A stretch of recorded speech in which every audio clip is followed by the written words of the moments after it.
Now, at this very point in this movie, the very first people who watched it in 1896 went completely crazy. They were terrified because they had no idea of what they were watching, nothing to refer it to.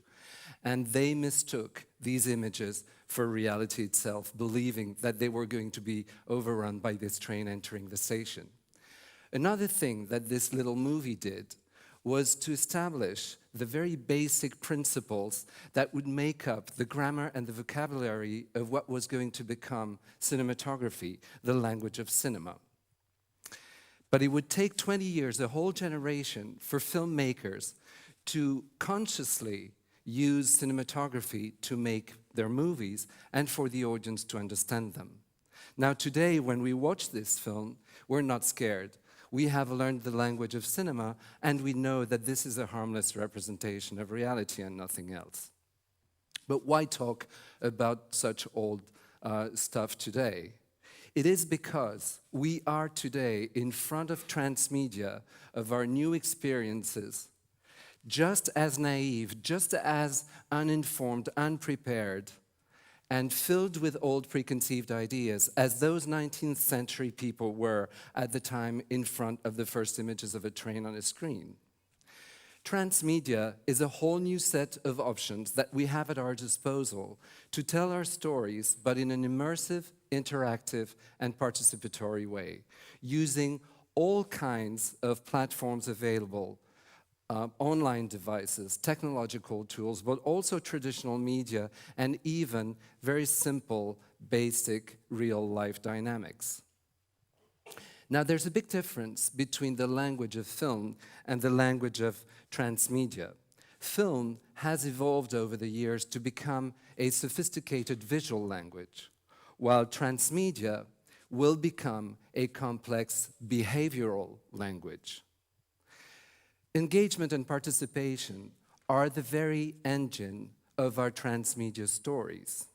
And in order for us to help the audience switch from being a passive viewer to an active participant, we need to devise behavioral patterns that will break the inhibition, the shyness, and help the audience take that first step and engage with participative stories in which they become one of the main actors of our story worlds.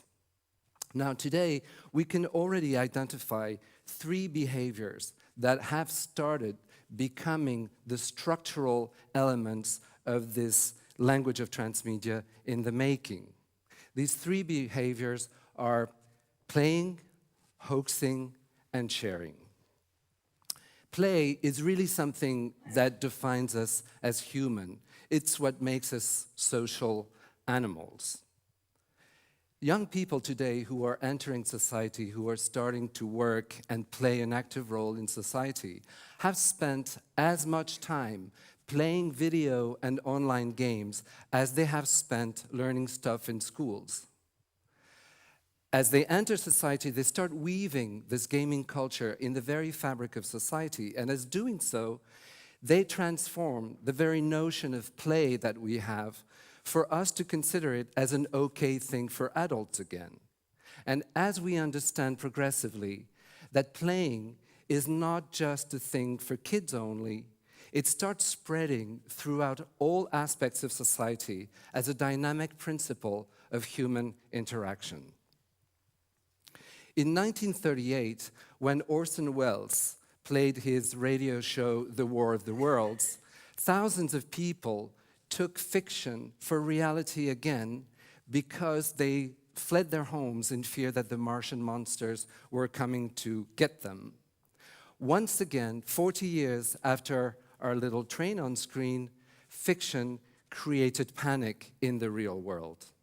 But I'd like to question what we mean by real world. Reality as we see it is only real because it is physical. Physical reality is reassuring because we see it as permanent and objective. But we have learned now that there is no such thing as permanent and objective. The only permanent thing we have is change.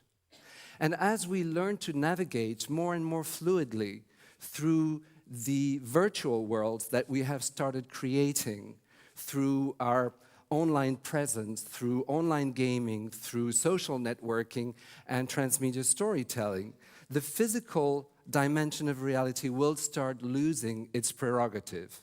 And we will start feeling that those fictitious realities become more and more real, some of them even more involving and certainly more fun than the old physical world itself. And we will see the world more and more as filled of multiple layers of different truth where fiction and reality intertwine, blur, and merge. I was at Burning Man 3 weeks ago. Burning Man is a gathering of 50,000 people that come together for a week in the Nevada desert and materialize a utopian city in which everything's allowed except for two things that are forbidden: violence and money. The whole system of Burning Man operates under a free gift and sharing economy. I was tremendously moved by the experience. It was something I had never experienced before. And for one reason, it's because I became aware at Burning Man that the power that you get from breaking the mold of selfish individualism is enormous. And as we start sharing through our interacting through all the online devices that we have at our disposal, we will start more and more understanding the power of the many as opposed to the weakness of the one. Now, of course, the language of transmedia will be made up of a lot more things than these three first behaviors that I outlined. We don't know yet what it will be because we are just now starting to invent it and we build it as we go along through our trials and errors. But the reason why embarking on the journey of transmedia is so exciting, such an exciting challenge, it is because as we pioneer the new shapes of transmedia, not only are we inventing a new art form and a new language, but we may very well be inventing a whole new way of being together. Thank you very much.